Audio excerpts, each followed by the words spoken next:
नमस्कार दोस्तों, स्वागत है आप लोगों का हमारे चैनल मैथ्स मेकर में। तो आज हम लोग रेलवे एलपी में पूछा गया प्रश्न करने वाले हैं, क्योंकि एग्जाम बहुत नज़दीक है। जैसा कि आप लोग को पता है कि 25 से एग्जाम स्टार्ट हो जाएगा एलपी का हमारा। ठीक है, तो इसीलिए आप लोग को जो भी क्वेश्चन करवाएंगे एलपी में पूछा गया प्रश्न पिछले जितना भी एग्जाम हुआ है पिछले 10-15 सालों में, वो सभी आप लोग के प्रश्न सामने रहने वाला है। ठीक है, वो सभी एग्जाम्स का मिक्स रहेगा, लेकिन एएलपी का कुछ अधिक क्वेश्चन लेके आए हुए हैं। जैसे ये भी क्वेश्चन देखिए आसान है, लेकिन एएलपी में पूछा गया प्रश्न है। ठीक है, और अंतःवृत्त का भी त्रिज्या वाला जो आप लोग को दिक्कत होता है, वो भी आप लोग के सामने हम लेके आए हैं। वो सभी चीज हम लोग देखेंगे। कहीं भी किसी प्रकार का कोई भी दिक्कत हो किसी भी क्वेश्चन में, कमेंट करके पूछ सकते हैं। तो ये आपका अपना चैनल है मैथ्स मेकर। तो चलिए हम लोग पहला क्वेश्चन से स्टार्ट करते हैं। तो क्या है पहला क्वेश्चन, यही रहा हमारा। क्या है, दिया गया ग्राफ मानव शरीर में खनिजों की मात्रा को दिखाता है। जो भी ये दिया गया है मानव शरीर में खनिजों की मात्रा को दिखाता है। जैसे कि अगर बात करें तो आयरन कितना होता है, आयरन का बात किया गया कि 25% आयरन होता है। ठीक है, पोटासियम का बात करें तो 9%, सोडियम का बात करें तो 8%, कैल्शियम का बात करें तो 20%, और मैग्नीशियम का अगर बात करें तो 18%। ठीक है, अगर नहीं शो हो रहा होगा तो हम आप लोग को पढ़ के बता दिए हैं।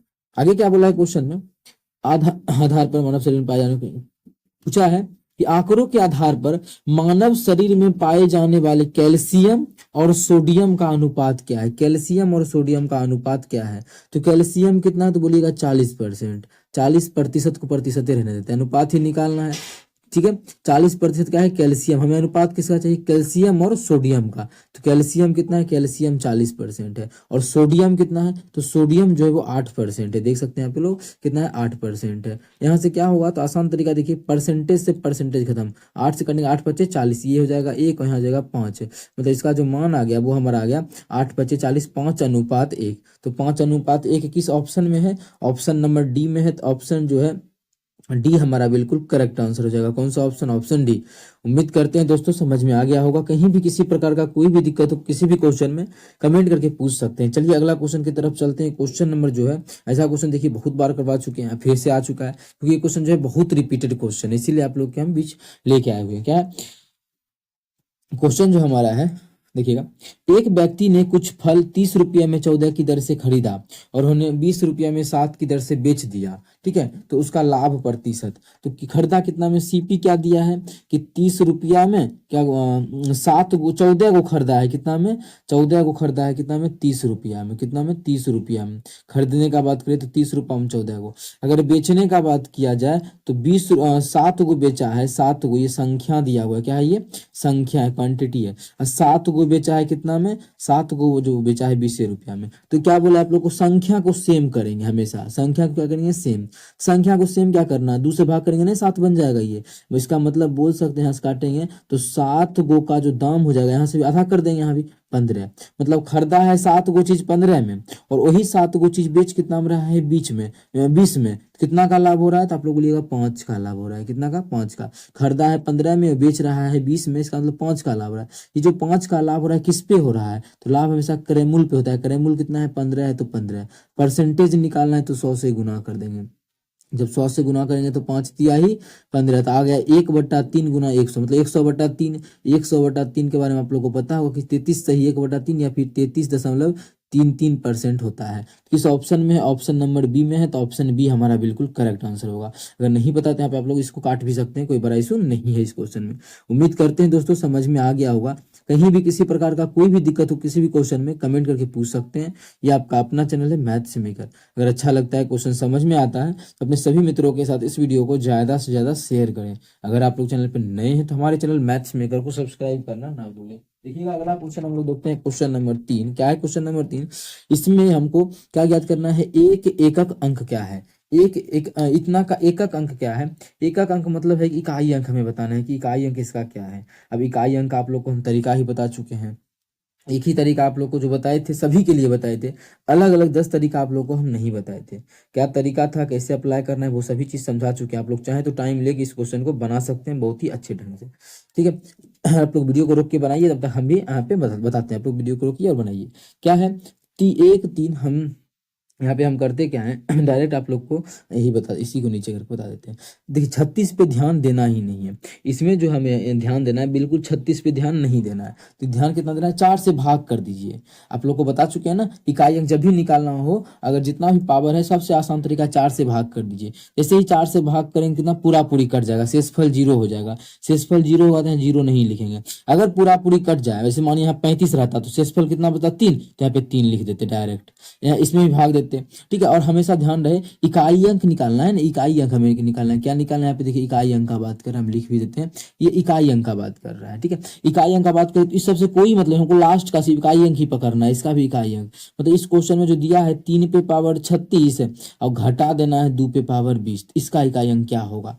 अब देखिए, अब क्या बोला आप लोग को, शेषफल जो बचता है वो लिखते हैं, लेकिन एकरा में भाग करेंगे तो शेषफल कुछ नहीं बचेगा, 0 बच जाएगा। तो क्या 0 लिखेंगे, नहीं। जब 0 शेषफल बचे 4 से भाग करने के बाद, उस कंडीशन में 4 का 4 लिख देते हैं -2। एकरा में भाग करेंगे 4 25 20, पूरा पूरी लग जाएगा। इस कंडीशन में भी शेषफल 0 बच रहा है तो हम लोग 4 लिख देंगे।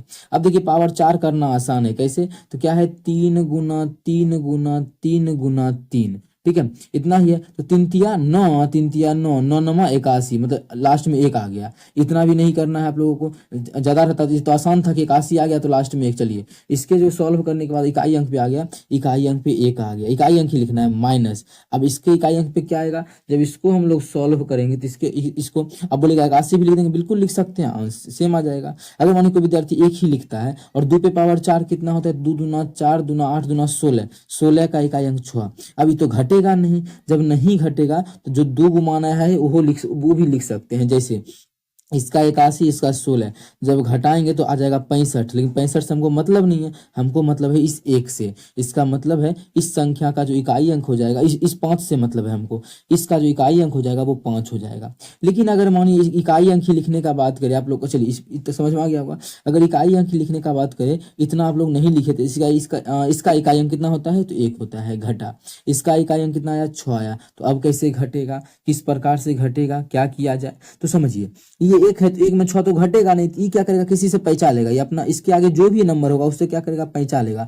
पैंचा लेगा तो 11 हो जाएगा, तो 11 में से 6 गया तो 5। ये सभी बुद्धि यहाँ पे काम करेगा। ठीक है, तो हमको 2 अंक लिखने का कोई जरूरी ही नहीं है, बात समझ में आया ना। मानिए ये 1 है, ठीक है, तो पैंचा तो लेगा अगला, तभी तो घटेगा ना। मानिए 1 में हमें घटाना है 6 और इसका नंबर भी आगे कुछ है, तो क्या करेगा, ये पैंचा लेता है, बचपन में ही पढ़े होंगे आप लोग। ये हो जाएगा 11, 11 में 6 गया तो 5, हमें तो इकाई अंक ही ज्ञात करना था, तो इकाई अंक 5 आ गया। ठीक है, इतना नहीं भी कीजिए तो इस प्रकार से निकाल सकते हैं। उम्मीद करते हैं आप लोगों को समझ में आया होगा, क्योंकि देखिए यहाँ पर ना 81 कर लिए, बहुत मान में जैसे 8 पे पावर फिर 4, क्या 8 पे पावर 4 लिखते तो झोल हो जाता, फिर उस कंडीशन में यही काम देता तरीका। इसीलिए आप लोग को सभी चीज का नॉलेज होना चाहिए, क्वेश्चन जिस भी तरीके का आएगा उड़ा पाइएगा आप लोग। ठीक है, तो चलिए अब हमारा आ गया क्वेश्चन नंबर 4। तो देखिएगा क्वेश्चन नंबर 4 क्या है। अभी तक हम लोगों ने क्वेश्चन नंबर 3 तक कर लिया। ठीक है, एक 200 मीटर लंबी दौड़ में धावक ए धावक बी को 3 सेकंड से हरा देता है। यदि ए और बी की गति में 1.5 मीटर प्रति सेकंड का अंतर है, ठीक है, तो ए की गति मीटर पर सेकंड में क्या होगा। अब देखिए इसको अगर लॉन्ग तरीके से बनाने लग जाए तो काफी लंबा टाइम लगेगा। जो विद्यार्थी अगर लॉन्ग तरीका जानता होगा तो उसको पता, क्वेश्चन देख के ही लग गया होगा कि हाँ लॉन्ग टाइम लगेगा। क्या किया जाए, आप लोग को बताएं, जब भी डिस्टेंस दिया रहे, 2 गो चाल दिया रहे या फिर दोनों चाल में से 1 गो चाल तो दिले है, नहीं दिले, दोनों का अंतर दिया है। जब भी अंतर भी दिया रहे और समय भी दिया है दोनों का समय, देखिए दोनों का समय नहीं दिया, डिफरेंस दिया है। डिफरेंस बोले तो क्या बोल रहा है, देखिए जो हमारा धावक ए है, धावक बी को 3 सेकंड से हरा देता है। मतलब धावक ए मानिए यहाँ पहुंच गया तो धावक बी उस समय तक में यहीं पहुंचा होगा। इसका मतलब ये हरा देता है, मतलब 3 सेकंड से हरा है, तो यही समय से हरा है ना। तो समय का डिफरेंस भी दिया है कि इसको लगा होगा मानिए 10 मिनट लगा होगा, इसको लगा 9 मिनट 57 सेकंड, तो 3 मिनट से हट गया। तो समय का डिफरेंस भी दिया है, दोनों का चाल भी मानिए, इसका दोनों का अंतर दिया है। अगर इसका चाल x है, इसका चाल y है, तो दोनों के चाल का अंतर भी दिया है। तो आप लोगों को अंतर जब भी दिया रहे तो एक फॉर्मूला हम लिखाए हैं। आप लोग बोलिएगा कौन सा फॉर्मूला, तो हम यहाँ पे लिख के बताएंगे आप लोगों को कौन सा। नहीं तो आप लोग लॉन्ग से बनाइए तो काफी लंबा टाइम लगेगा, उसके बाद द्विघात समीकरण भी आएगा ऐसा क्वेश्चन में। जैसा कि आप लोग को फॉर्मूला बना बताए तो उसमें लंबा टाइम बचेगा आप लोगों का। वो क्या टाइम होगा, देखिए डिस्टेंस बराबर फॉर्मूला आप लोग को हम लिखा है दोनों स्पीड का क्या गुणनफल है, speed 1 Guna speed 2 divided by दोनों के चाल का अंतर स्पीड 1 माइनस स्पीड 2 गुना क्या करते हैं डिफरेंस ऑफ टाइम से, क्या करते हैं डिफरेंस ऑफ टाइम से। ये है जो दौर का क्वेश्चन दिया है, इसमें भी यूज करते हैं और समय और चाल में भी आप लोग को हम इसका यूज करने के लिए सिखाए हैं। इस समय और चाल में भी इस क्वेश्चन को किस प्रकार से यूज किया जाता है समय और चाल के क्वेश्चन में। उम्मीद करते हैं आप लोगों को वो सभी क्वेश्चन भी समझ में आया होगा जो आप लोग ऐसा इसी फॉर्मूला पे कल या परसों के क्लास में करवाए हैं।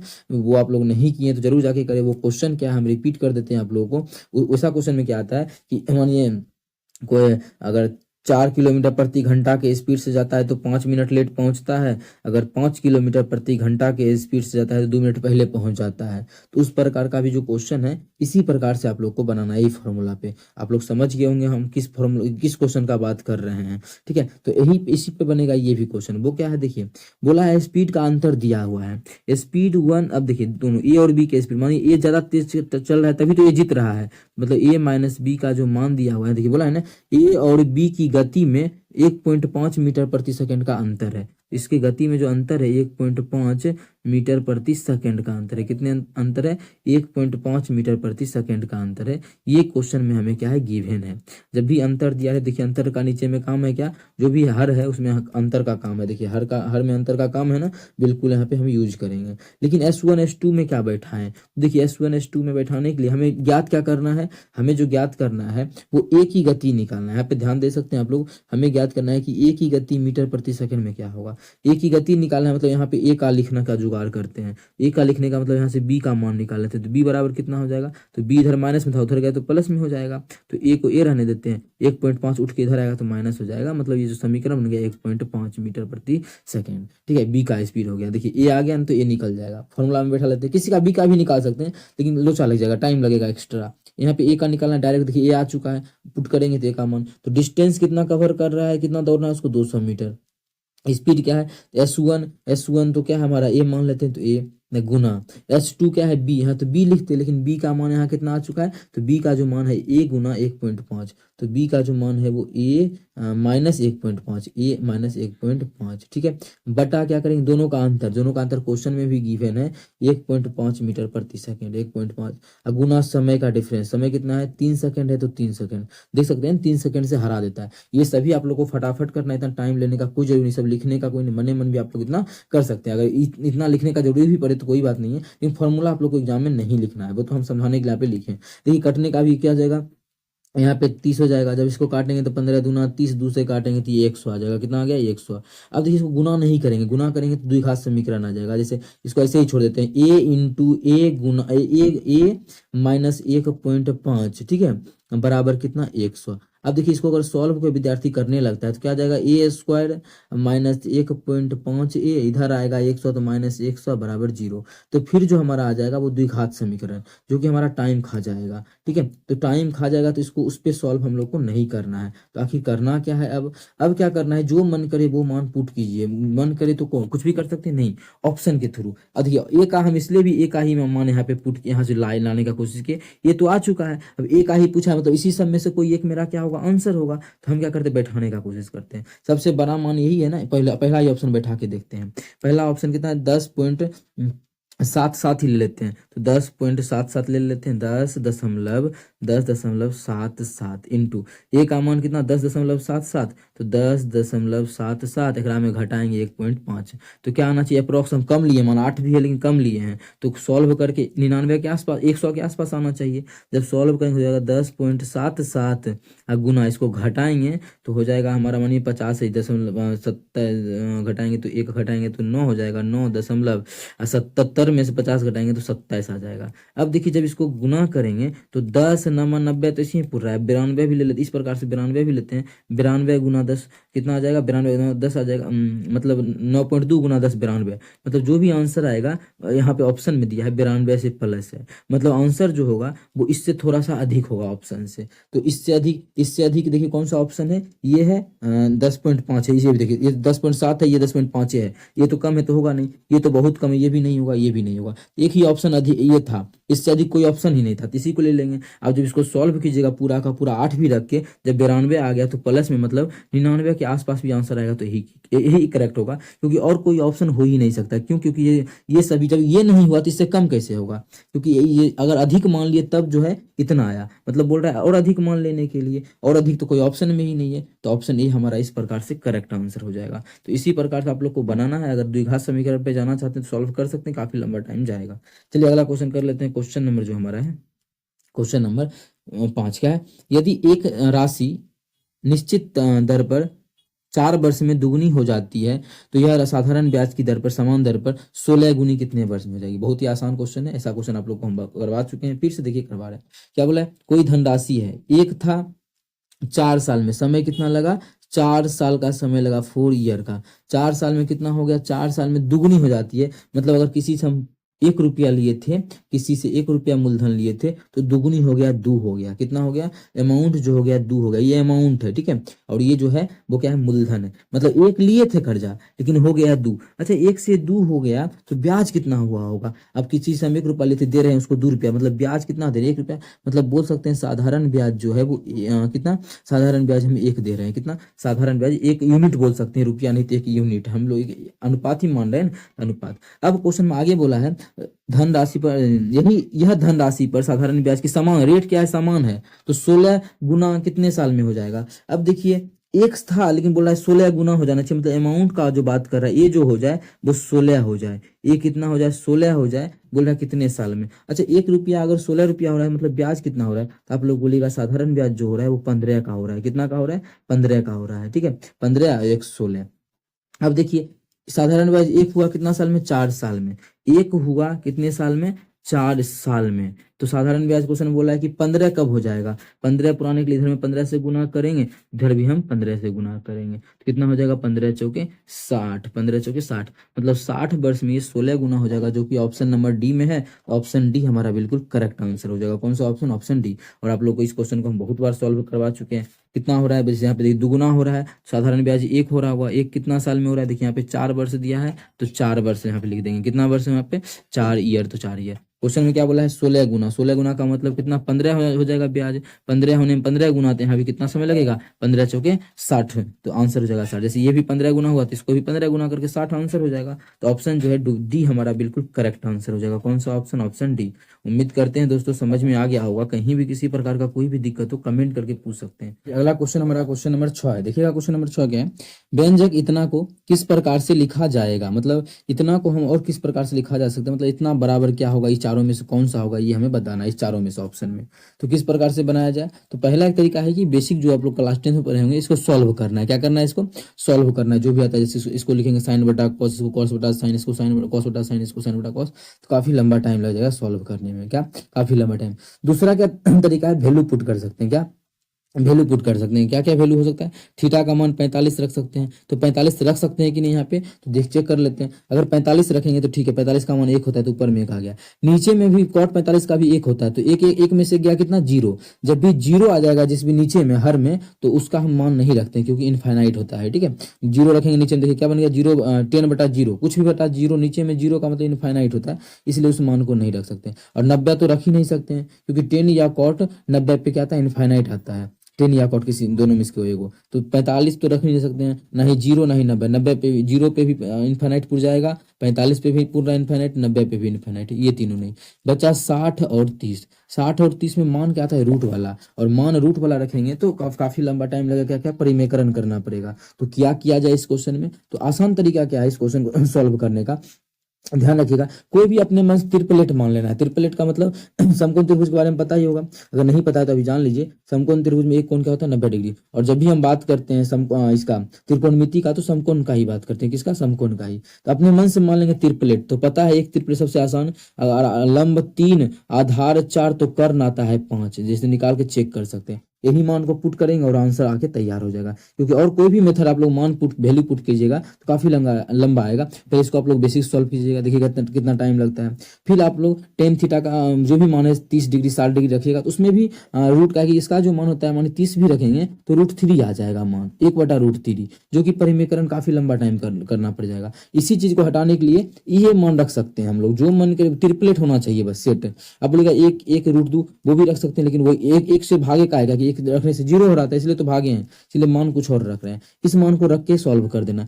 टेन थीटा बराबर क्या होता है, लंब बटा आधार। लंब कितना है, लंब जो हमारा 3 है तो टेन थीटा बराबर लंब बटा था तो 3/4 रख सकते हैं, बटा 1 माइनस कॉट का क्या होता है, कॉट के बारे में आप लोग को पता है 10 का उल्टा होता है, तो अब ध्यान ही नहीं देना डायग्राम पे। यहीं पे क्या होता है 10 का उल्टा होता है कॉट, तो यहाँ पे हो जाएगा 4/3। ठीक है, जब इसको इधर सॉल्व करेंगे प्लस करना है ना, प्लस इधर कितना है कॉट ए का मान 4/3, तो नीचे में क्या हो जाएगा 1 माइनस 10 ए, 10 क्या है 10 ए 3/4, तो 3/4 एक बार मान पुट किए, चारों का चारों हम लोग देख लिए यहाँ से। जब इसको सॉल्व करेंगे देखिए सॉल्व भी करना आसान हो जाएगा। वो कैसे, ये 3/4 है तो 3/4 लिखते हैं, नीचे में एलसीएम लेंगे तो 3 हो जाएगा, ये हो जाएगा हमारा 3 माइनस 4। इतना भी नहीं लिखना था, डायरेक्ट 3 ऊपर जाता है, 3 माइनस 4 समझ जाते कि 1 होता है, लेकिन यहाँ पे समझाना एक एक चीज को वही लिए लिख रहे हैं। तो यहाँ क्या बच गया हमारा 4/3, तो यहाँ जो हमारा आ गया 4/3 डिवाइडेड बाय, यहाँ पे एलसीएम लेंगे, इस दोनों को भिन्न का घटा करेंगे तो एलसीएम 4 हो जाएगा, ये जगह हमारा 4 माइनस 3। देखिए ये सभी जो चीज अभी कर रहे हैं ये बिल्कुल करने का चीज नहीं है,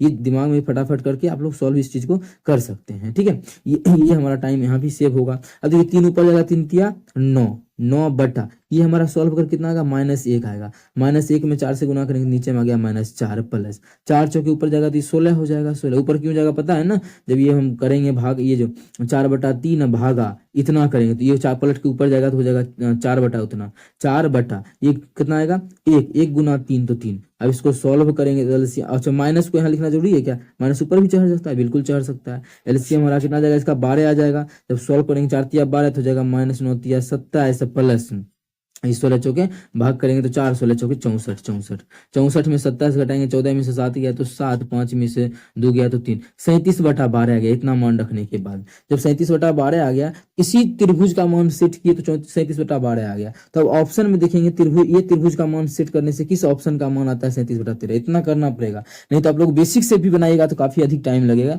इसे आप लोग चेक कर सकते हैं अगर ठीक है। तो 1 प्लस मान इसी में हम रख लेते हैं, क्या इसी में रख लेते हैं तो क्या हो जाएगा 1 प्लस सेक ए, सेक ए क्या होता है कर्ण बटा आधार, कर्ण कितना है 5 बटा आधार कितना है, आधार आप बोलिएगा कि 4 है तो 4। ठीक है, अब गुना कौशिक, कौशिक हमारा क्या होता है कर्ण बटा आधार, नहीं कर्ण बटा लंब, कर्ण कितना है 5 बटा लंब कितना है, लंब हमारा 3 है तो 3। जब इसको सॉल्व करेंगे क्या जाएगा 1 प्लस 25 बटा 4 तिया ही 12। तो एलसीएम लेंगे तो यहाँ पे 12 आ जाएगा, यहाँ पे हमारा आ जाएगा 25 प्लस 12 प्लस 25 तो आ गया 37/12। कौन से ऑप्शन में रखने से आ गया 37/12, पहला ही ऑप्शन में रखने से आ गया, इसका मतलब पहला आंसर हो सकता है। आगे भी चेक करेंगे, क्या पता कि कोई 2 ऑप्शन मैच कर जाएगा, कोई 2 ऑप्शन मैच कर जाएगा तो फिर इस तरीका में क्या होगा कि फिर हमको दूसरा वैल्यू पुट करना पड़ेगा। ऐसे यहाँ दिख रहा है कि इसमें नहीं आएगा क्योंकि 10 कॉट है, 3/4 4/3 बिल्कुल नहीं आएगा। ठीक है, सॉल्व कीजिए 3/4 एगो है, एगो हमारा 4/3 है, तो 4 चौक 16 3 तिया 9 25 आ जाएगा, तो ये तो हमारा होगा नहीं। ठीक है, इसमें भी रखेंगे तो 10 और कॉट आ गया, बिल्कुल नहीं होगा, ये भी हमारा नहीं होगा क्योंकि नीचे में आ जाएगा 5, क्योंकि साइन ए का कर्ण आता है नीचे में, कर्ण का मान 5 है, तो एक ही ऑप्शन मैच कर रहा है, कौन सा ऑप्शन ए, ऑप्शन ए हमारा बिल्कुल करेक्ट हो जाएगा। आप लोगों को कमेंट करने से पहले ये सोचना ट्राई करना है कि अगर आप लोग बेसिक से बनाएगा तो कितना टाइम लगेगा, वैल्यू पुट कीजिएगा 60 या 30 फिर आप लोग को अधिक टाइम लगेगा। एक यही तरीका है जिससे आप लोग आसान तरीका से इस क्वेश्चन को सॉल्व कर सकते हैं। चलिए आगे की तरफ चलते हैं। आगे हमारा क्वेश्चन नंबर इंतजार कर रहा है, क्वेश्चन नंबर 7 क्या है, x³ प्लस y³ का जो मान दिया है वो 9 दिया हुआ है और x प्लस y का जो मान दिया है वो 3 दिया है, हमें निकालना है x² प्लस y²। इसमें वैल्यू पुटिंग लगा सकते हैं क्या, तो नहीं लगा सकते हैं, क्यों, क्योंकि 2 वेरिएबल और 2 इक्वेशन दिया हुआ है, जितना वेरिएबल रहे उतना ही इक्वेशन रहे तो हम वैल्यू पुटिंग नहीं लगा सकते। जैसे इसी क्वेश्चन देखिए क्या, एगो x है एगो y, 2 वेरिएबल है, इक्वेशन भी एगो एजा दिया है एगो एजा 2 दिया है, तो 2 वेरिएबल है 2 इक्वेशन है तो पुट नहीं कर सकते हैं, इसको सॉल्व ही करना पड़ेगा। अच्छा क्या दिया है x³ प्लस y³ बराबर कितना दिया है, यहाँ पे देखिए तो हमें जो दिया हुआ है एक्स क्यूब प्लस, अबे यार कौन सा कलर है, x cube plus by cube का जो मान है 9 दिया हुआ है। तो यहाँ से हम सॉल्व कर सकते हैं। X cube plus by cube का फॉर्मूला क्या होता है, तो फॉर्मूला हमारा होता है एक्स प्लस बाई इंटू जो होता है वो हमारा x square plus by square minus x by होता है। क्या होता है, माइनस एक्स बाई बराबर 9 दिया है तो 9 तो लिख देंगे क्योंकि हम बस फॉर्मूला सेट किए हैं। यहाँ से एक चीज दिखा होगा कि एक्स प्लस बाई का जो मान हमें है वो 3 दिया हुआ है। कितना है, 3, मतलब इसके जगह पे कितना लिख सकते हैं, 3 लिख सकते हैं। इससे क्या होगा, ये कट जाएगा, 3 तिया 9, तो हमारा जो अब सिंपल सा बच गया वो बच गया x square plus by square minus x by बराबर जो हमारा बच गया वो 3 बच गया। 3 तिया 9 काटे तो 3 तिया 9।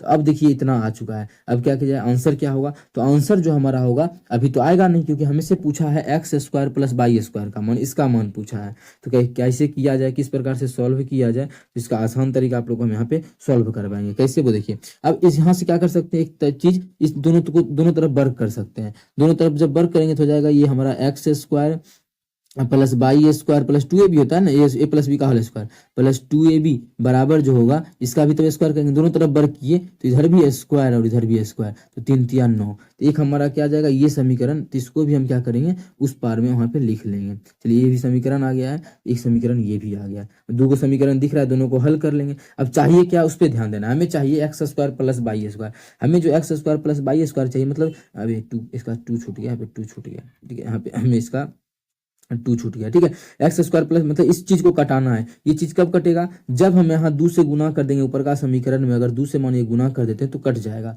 अगर हम ऊपर का समीकरण मानिए इसमें 2 से गुना करेंगे तो यहाँ, और यहाँ पे हमारा 3 दिया ना इक्वल में, यहाँ पे जो हमारा बन चुका है, अबे यार यहाँ पर जो हमारा है वो 3 है। 2 से गुना करेंगे तो ये 2 हो जाएगा, और ये भी हमारा 2, ये भी 2, और ये भी हमारा हो जाएगा 3 दूना 6, 2 से पूरे में गुना कर दिए। इससे क्या हुआ कि ये देखिए कट गया, तो कितना हो गया, देखिए 3 3 हो गया ना, 3 गो एक्स स्क्वायर भी हो गया और 3 गो देखिए बाई स्क्वायर भी हो गया। तो हम 3 कॉमन ले लिए तो बचा क्या, x square plus by square. आसान क्वेश्चन सॉल्व हुआ इस प्रकार से। 9 6 कितना हो गया, 15। हमें चाहिए 3 से काटेंगे, 3 5 15, तो 5 आ गया। यही तो चाहिए कि x square plus by square का मान कितना आ गया, 5 आ गया। क्वेश्चन में पूछा भी था x square plus by square का मान, तो इसका जो मान आ जाएगा वो 5 आ जाएगा, जो कि हमारा ऑप्शन नंबर डी में है। तो ऑप्शन डी हमारा बिल्कुल करेक्ट आंसर हो जाएगा। कौन सा ऑप्शन, ऑप्शन डी। उम्मीद करते हैं दोस्तों समझ में आ गया होगा। कहीं भी किसी प्रकार का कोई भी दिक्कत हो किसी भी क्वेश्चन में कमेंट करके पूछ सकते हैं। ये आपका अपना चैनल है मैथ्स मेकर। चलिए अगला क्वेश्चन कर लेते हैं, क्वेश्चन नंबर 8। और ध्यान रहे कि ये क्वेश्चन बहुत ही बेहतरीन है, कहीं भी दिक्कत हो तो पूछिए, ये आपका अपना चैनल है। और ये जो क्वेश्चन करवा इसका तो बात ही जुदा था, बहुत ही बेहतरीन था। और ऐसा जो भी त्रिकोणमिति में क्वेश्चन आ जाए वो वैल्यू पुटिंग तरीके से सॉल्व हो सकता है, कीजिएगा आसान तरीके से। लेकिन इसमें क्या था, वैल्यू पुटिंग में टाइम लग रहा था, इसलिए ये वाला वैल्यू पुट किए। तो कोई जो भी मन करे वो पुट कर सकते हैं, बस सभी चीज एक जो भी नियम है उस नियम पे होना चाहिए। चलिए अगला क्वेश्चन हमारा है क्वेश्चन नंबर 8। क्या है क्वेश्चन नंबर 8, एक वृत्त के अंदर 12 सेंटीमीटर भुजा वाला एक समबाहु त्रिभुज अंतर्निर्मित है, किया जाता है। तो वृत्त का क्षेत्रफल, मतलब इसमें त्रिज्या नहीं दिया हुआ है। तो अब देखिए अंतः वृत्त बाह्य वृत्त दोनों का दोनों कॉन्सेप्ट आप लोग को ही समझाते हैं। बस आप लोग को क्या करना है, ध्यान रख के एग्जाम में जाना है। क्या समकोण त्रिभुज का बात किया है, नहीं समबाहु त्रिभुज का बात किया। किस त्रिभुज का, समबाहु त्रिभुज का। ये त्रिभुज है कहाँ, इसके बारे में क्या बोला है, तो इस बोला है कि एक वृत्त के अंदर 12 सेंटीमीटर भुजा वाला, इसका जो भुजा है वो 12 है, इसका भी भुजा 12 है। ये 12 सेंटीमीटर भुजा वाला क्या है, एक समबाहु त्रिभुज है। ये 12 सेंटीमीटर भुजा वाला एक समबाहु त्रिभुज है, जो किसके अंदर है, एक वृत्त के अंदर है। चलिए एक वृत्त के ना, वृत्त के अंदर है, वृत्त के अंदर तो बना देते हैं इसको, वृत्त के अंदर। चलिए ये जो हमारा बन चुका है वो वृत्त के अंदर बना नहीं, अब बना, ये वृत्त के अंदर बन चुका है, ठीक है, वृत्त के अंदर बन चुका है। हमें जो ज्ञात करना है, क्वेश्चन में क्या बोला है कि समबाहु त्रिभुज अंतर्निहित, तो वृत्त का क्षेत्रफल ज्ञात कीजिए। अब वृत्त का क्षेत्रफल होता है क्या है, तो आप लोग बोलिएगा वृत्त का क्षेत्रफल हमें ज्ञात करना है। तो वृत्त का जो क्षेत्रफल होता है वो पाई आर स्क्वायर होता है। कितना, पाई आर स्क्वायर। तो पाई तो मानिए पता है, लेकिन आर तो नहीं पता है। आर क्या किया जाए, तो हम बड़की आर लिखते हैं क्योंकि बाह्य वृत्त है ना, ये बाह्य वृत्त बड़ी आई पाई आर स्क्वायर। तो आर निकालने का देखिए दोनों का दोनों आप लोग को हम बता देते हैं कि दोनों आर कैसे निकाल सकते हैं। पहले बताते हैं बाह्य वृत्त। ये क्या है, बाह्य वृत्त है ना, अगर समबाहु त्रिभुज है, बाह्य वृत्त का त्रिज्या आर मान लेते हैं। तो आर निकालने का सबसे आसान क्या तरीका, जब भी बाह्य वृत्त का त्रिज्या निकालना हो तो ए बटा समबाहु त्रिभुज का भुजा बटा √3 हो जाता है। कितना, समबाहु त्रिभुज का भुजा बटा √3। तो समबाहु त्रिभुज का जो भुजा है वो कितना है, 12 है, बटा √3। तो √3, बस इस मान को पुट करेंगे आंसर आ जाएगा। यही हमारा क्या होता है, त्रिज्या होता है। बस आप लोग को ध्यान रखना है कि भुजा बटा √3 होता है, कितने, भुजा बटा √3, ये चीज ध्यान रखना है। बहुत ही बेहतरीन कॉन्सेप्ट है क्वेश्चन को सॉल्व करने का।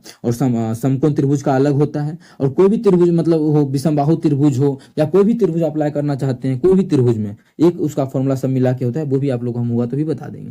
पाई r², तो r हमारा कितना है, 12/√3, क्या करना है, इसका स्क्वायर कर देंगे। ठीक है, इन्हीं के 12/3 को सॉल्व कर लेना है, अभी नहीं। तो 12 का स्क्वायर कितना, 12 का स्क्वायर नहीं करेंगे, 12 गुना 12 लिखेंगे। अब देखिए √3 का स्क्वायर क्या होता है, 3 होता है, तो आसान हो गया ना, 3 चौके 12, 12 चौके 48, मतलब 48 पाई इस वृत्त का क्या हो जाएगा, क्षेत्रफल हो जाएगा। इस वृत्त का जो क्षेत्रफल हो जाएगा वो 48 पाई हो जाएगा, जो कि हमारा ऑप्शन नंबर डी में है। ऑप्शन डी हमारा बिल्कुल करेक्ट आंसर हो जाएगा। कौन सा ऑप्शन, ऑप्शन डी। उम्मीद करते हैं दोस्तों समझ में आ गया होगा। कहीं भी किसी प्रकार का कोई भी दिक्कत हो किसी भी क्वेश्चन में, कमेंट करके पूछ सकते हैं। इसी क्वेश्चन में अगर अंतःवृत्त का त्रिज्या पूछ लेता है, ये छोटका वृत्त जो आप लोग को, मान एक वृत्त हम छोटका भी अगर ड्रॉ करते हैं यहाँ पे, छोटका वृत्त, ये वाला वृत्त जो आप लोग को शो हो रहा होगा छोटा वाला, इस वृत्त का त्रिज्या क्या होगा, अगर ये वृत्त का भी त्रिज्या पूछ ले, अंतःवृत्त इसको बोलते हैं ना, अंदर में जो वृत्त है, इस वृत्त का त्रिज्या अगर मानिए r मान लेते हैं, कितना r, तो अंतःवृत्त का त्रिज्या जब भी पूछे, जब समबाहु त्रिभुज हो तभी ये नेम फॉर्मूला यूज करना है। क्या, समबाहु त्रिभुज बोले तभी ये फॉर्मूला यूज करना है। तो क्या हो जाएगा, तो r बराबर उस समय हो जाएगा भुजा बटा 2√3, क्या, भुजा बटा 2√3। ऐसे याद क्या रखना, एक भी याद रखिएगा तो हो जाएगा। वो कैसे, ये याद है। अब अंतःवृत्त क्या होगा, इसका त्रिज्या इससे कम होगा, इससे कम का मतलब समझे, इससे आधा, तो 2 से भाग कर दी, जो है पूरा का पूरा वो देखिए वही है, बस 2 एक्स्ट्रा आ गया नीचे में, तो हो गया। इस प्रकार से आप लोग अंतःवृत्त और बाह्यवृत्त का जो है कॉन्सेप्ट याद रख सकते हैं। अभी इसको हटाना है ना, ये यहाँ से हम इसको खत्म करते हैं, इसको उल्टा करते हैं, बस इसको आप लोग को ध्यान रखना है। बहुत ही बेहतरीन कॉन्सेप्ट है। अभी आप लोग को बताते हैं, कोई भी त्रिभुज आ जाए उसका कैसे, कोई मान समबाहु त्रिभुज आ जाए, कोई भी त्रिभुज आ जाए, तो उस कंडीशन में आप लोग क्या कीजिएगा, किस प्रकार से क्षेत्रफल निकाल पाइएगा। ये रहा समबाहु त्रिभुज रहेगा तब। अगर मानिए इसका बात हो जाए, अभी हाँ कोई भी त्रिभुज रहे, तो आप लोग को अगर जब भी निकालना हो, बड़ी आर का मतलब बाह्यवृत्त का त्रिज्या, क्या, बड़ी आर का मतलब बाह्यवृत्त का त्रिज्या जब भी निकालना हो, तो होता क्या है, ABC, ठीक है, याद रखना है, ABC बटा क्या होता है, ABC बटा 4 गुना त्रिभुज का क्षेत्रफल, क्या होता है, 4 गुना त्रिभुज का क्षेत्रफल, एरिया ऑफ त्रिभुज, त्रिभुज का क्षेत्रफल। तो हम लिख देते हैं 4 गुना त्रिभुज का क्षेत्रफल, त्रिभुज का क्षेत्रफल। ठीक है, ABC बटा 4 गुना त्रिभुज का क्षेत्रफल। अगर r का बात करें, छोटी r का, तो छोटी r जो हमारा होता है, कोई भी त्रिभुज में ये चीज अप्लाई कर सकते हैं, कोई भी त्रिभुज है उसमें अप्लाई कर सकते हैं। दूसरा, अगर छोटी आर निकालना हो तो हमारा क्या होता है, त्रिभुज का क्षेत्रफल, बस ध्यान रखना है आप लोगों को, त्रिभुज का क्षेत्रफल बटा अर्ध परिमाप। अर्ध परिमाप मतलब क्या हुआ, सभी भुजाओं का जोड़ बटा 2, तो अर्ध परिमाप मतलब सभी भुजाओं का जोड़ बटा 2, तो हम ऊपर 2 लिख सकते हैं। इस प्रकार से बोल सकते हैं 2 गुना त्रिभुज का क्षेत्रफल बटा 2 गुना त्रिभुज का क्षेत्रफल बटा a + b + d, मतलब पूरा परिमाप, पूरा परिमाप। या फिर इसी चीज को ऐसे भी बहुत सुनते होंगे आप लोग, क्या बोला जाता है, त्रिभुज का क्षेत्रफल बटा अर्ध परिमाप। ठीक है, अर्ध परिमाप मतलब भुजा का आधा, टोटल तीनों भुजाओं के योगफल का आधा। दोनों तरीका है बोलने का, इस चीज को आप लोग को ध्यान में रख लेना है। कहीं भी किसी प्रकार का कोई भी दिक्कत हो कमेंट करके पूछ सकते हैं। ये आपका अपना चैनल है मैथ्स मेकर। अगर अच्छा लगता है, क्वेश्चन समझ में आता है, तो हमारे चैनल मैथ्स मेकर को सब्सक्राइब जरूर करें। अगला क्वेश्चन, क्वेश्चन नंबर 9 देखिएगा। क्वेश्चन नंबर 9 क्या है, निम्न आंकड़ों का की माध्यिका और माध्य के बीच का अंतर ज्ञात कीजिए। क्या निकालना है, माध्यिका और माध्य के बीच का अंतर। अब माध्यिका क्या होता है, माध्य क्या होता है, वो सभी चीज भी नहीं पता है तो बिल्कुल अभी समझिएगा। देखिए, अगर आंकड़ा इस प्रकार से दिया हुआ है, क्या आंकड़ा अगर इस प्रकार से दिया हुआ है, तो माध्यिका और माध्य कैसे निकालते हैं। तो माध्य जो होता है वो आप लोग सिंपल सा तो पता है, सभी का योग बटा जगह संख्या, क्या संख्या, 1 2 3 4 5 6 7, 7 को संख्या है, क्या हो जाएगा, 7 से भाग कर देंगे। दूसरा, आप सभी को क्या करेंगे, जोड़ेंगे। जो बहुत सारा तरीका है माध्यिका निकालने का, कि जो मन करे वो माध्यिका मान लीजिए, उस प्रकार से भी निकाल सकते हैं। सिर्फ छोटा सा मान ही है, इसीलिए हम इसको जोड़ भी सकते हैं। जोड़ लेते हैं, तो 12 8 20, 20 20 40, 15 5 20, 40 20 60, 60 60 10 70, 70 7 77, कितना आ गया, 77 आ गया। जब इसको हम काटेंगे तो 11, माध्य का जो मान आ गया वो 11 आ गया। माध्य का मान कितना आ गया, माध्य का मान 11। अब क्या निकालना है, माध्यिका। माध्यिका क्या होता है, तो आप लोग को पता होना चाहिए कि माध्यिका जो होता है हमारा, माध्यिका वो क्या होता है, वो होता है, पहले इसको आरोही अवरोही क्रम में सजाते हैं, जो बीच में आया वही माध्यिका। तो आरोही क्रम में सजाते हैं, पहले 3 लिखेंगे, अगर लिखते हैं इसको सजाते हैं, तो पहले 3, फिर 5, 5 के बाद 6 नहीं, 7 नहीं, 8 है, 8 के बाद 9 10 11 12 है, 12 के बाद जो हमारा है 12 के बाद 15 है और 20 है, यही हमारा है। तो जो बीच में आया वही कितना, 3 3 6 हुआ, और कौन बच गया? ठीक है, अब 3 लिख दिए, 3 लिख दिए, 5 5 हमारा हो गया, 8 भी हो गया, 12 14 बचा हुआ है। एक हमारा यहाँ पर जो है 14 बचा हुआ है, तो 14, ठीक है 14। इस प्रकार से हो गया सातों। अब सजाने के बाद माध्यिका कैसे निकालते हैं? जब इसको बढ़ते या घटते जो मन करे उस क्रम में सजा सकते हैं। बढ़ते या घटते क्रम में सजाने के बाद जो भी बीच में आएगा, देखिए 3 को इधर से खत्म, 3 को इधर से खत्म, बीच में क्या आ गया? 12 आ गया, तो माध्यिका आ गया 12। क्वेश्चन में बोला क्या है? माध्यिका और माध्य का अंतर। तो माध्यिका और माध्य, माध्यिका 12 और माध्य कितना 11, इसका जो अंतर आ जाएगा वो 1 आ जाएगा। कितना आ जाएगा? 1 आ जाएगा, जो कि हमारा ऑप्शन नंबर बी में है। तो ऑप्शन बी हमारा बिल्कुल करेक्ट आंसर हो जाएगा। कौन सा ऑप्शन? Option B. उम्मीद करते हैं दोस्तों समझ में आ गया होगा। कहीं भी किसी प्रकार का कोई भी दिक्कत हो किसी भी क्वेश्चन में, कमेंट करके पूछ सकते हैं। ये आपका अपना चैनल है मैथ्स मेकर, ठीक है। इस प्रकार से आप लोग माध्य माध्यिका भी निकाल सकते हैं। बहुलक क्या होता है? अगर बहुलक भी पूछ दे, बहुलक जो सबसे अधिक बार आएगा वही बहुलक होगा। सबसे अधिक बार कौन सा आया? कोई नहीं। अगर कोई नहीं आए तब तो इसका सिंपल सा माध्य निकालना है, ठीक है, वही बहुलक कहलाएगा। लेकिन जो सबसे अधिक बार, माने यहाँ एक और 14 आ गया, सबसे अधिक बार क्या है? 14 है, अधिक बार 2 बार आया है, तो माध्यिका बहुलक 2 हो जाएगा। लेकिन बहुलक नहीं पूछा है, जो चीज पूछा वो आप लोग को हम समझा दिए। अगला क्वेश्चन हमारा क्वेश्चन नंबर 10 है। क्या? टेन थीटा का मान कितना है? 4/3। तो हमें साइन थीटा और कॉस थीटा का मान ज्ञात करना है। तो टेन थीटा बराबर कितना है? 4/3 है। तो साइन थीटा और कॉस थीटा का मान ज्ञात करना है। किस प्रकार से निकाल सकते हैं साइन थीटा का, कॉस थीटा का मान? बहुत सारा तरीका है इसको सॉल्व करने का। वो देखिए, तो सिंपल सा फॉर्मूला लगा देंगे। क्या होता है? टेन थीटा बराबर लंब बटा आधार, लंब बटा आधार आ गया। बचा क्या है? कर्ण। तो आप लोग को त्रिपलेट पता होगा, कर्ण कितना हो जाएगा? 3 4 का जो त्रिपलेट होता है वो कर्ण नंबर आ जाएगा 5। बस पुट कीजिए, आसान था। साइन थीटा क्या आसान था, इसलिए इसमें कोई ट्रिक यूज नहीं करना है, ठीक है। यहाँ देखिए साइन थीटा क्या होता है? लंब बटा कर्ण। तो लंब हमारा कितना है? 4 बटा कर्ण 5, प्लस कॉस क्या होता है? आधार बटा कर्ण। आधार कितना है? 3, तो 3/5। इसको जोड़ेंगे तो ऊपर में नीचा में सेम है तो ऊपर का जोड़ देंगे, 4 3 7, 7/5। मतलब ऑप्शन नंबर जो है वो बी हमारा बिल्कुल करेक्ट आंसर हो जाएगा। कौन सा ऑप्शन? ऑप्शन बी, 7/5 इस क्वेश्चन का बिल्कुल करेक्ट आंसर हो जाएगा। उम्मीद करते हैं दोस्तों समझ में आ गया होगा। कहीं भी किसी प्रकार का कोई भी दिक्कत हो पूछ सकते हैं। जो भी आज क्वेश्चन करवाया आप लोगों को बहुत ही बेहतरीन क्वेश्चन है। बिल्कुल आप लोग को एग्जाम में इस प्रकार का क्वेश्चन आएगा, ठीक है। गारंटी ले सकते हैं इस प्रकार का क्वेश्चन बिल्कुल आएगा, जो भी आप लोग को हम पिछले 4 से 5 महीनों से करवा रहे हैं। तो उम्मीद करते हैं आप लोग सभी वीडियो जरूर देखे होंगे। एग्जाम में बिल्कुल सभी बना के आइएगा। कहीं भी दिक्कत हो तो पूछिए, ठीक है। एग्जाम बहुत नजदीक है, तैयारी भी कीजिए। अगर करंट अफेयर्स का भी सिलेक्टेड क्वेश्चन देखना चाहते हैं तो वो सभी हम एक PDF में लगभग 400 से 500 क्वेश्चन आप लोग को हम करवा देंगे, अगर आप लोग बोलिएगा तो। चलिए मिलेंगे नेक्स्ट वीडियो में। Thank you.